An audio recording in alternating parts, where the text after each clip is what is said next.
Sige, bye-bye na kay balaag na ta. Adto ta sa house ni Tita Mar. Bye-bye. Bye-bye sa chicken ni Papa. Bye-bye chicken Papa. Bye-bye. Ara chicken Papa oh.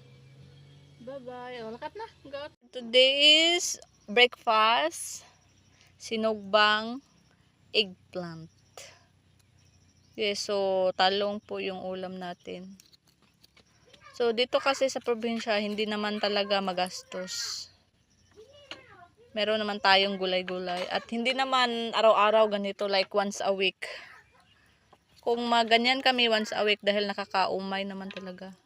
At saka hindi naman siya talaga magandang kainin kung araw-araw, di ba? Kahit torta. Actually, torta po ito.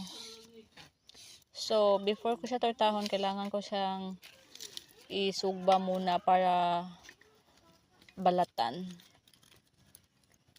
Kahit nasa province kami, kailangan din namin yung mga masarap na ulam kagaya ng linagang baboy, adobong manok, at iba pa. Pero hindi naman araw-araw. So pag once nakaulam na kami ng ganyang ulam, so iba na naman. Para makasave-save, doon naman tayo sa mga gulay, sa mga vegetables. Ayan. Meron akong fruits dito. So, ito yung fruits. Napakadami niya.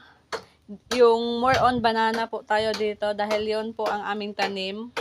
And we have here also a banana na masyado colorful yung kulay.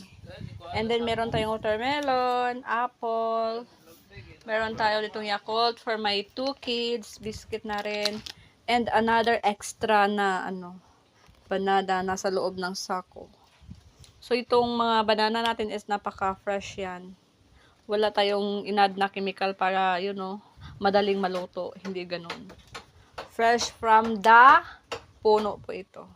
So, ayan. Mag-harvest na ta sa itong strawberry. Ganang liso.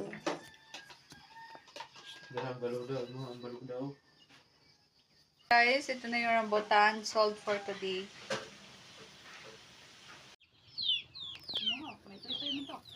Nadi ay. Po kita. So, nami yung santol tam is kaya mo santol. Uy. Wow. Itong pinya na to is talagang manamis-tamis po ito and hindi po siya affected sa sakit ng init.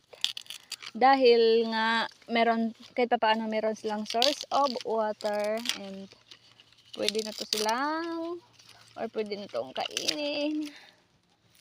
Kaya pitasin na natin. For today's fruits, ito yon. We have here a lot of mangoes. Yeah, and also a fresh pineapple. Yeah, so ito yung fruits ko. Nauubusin in one day.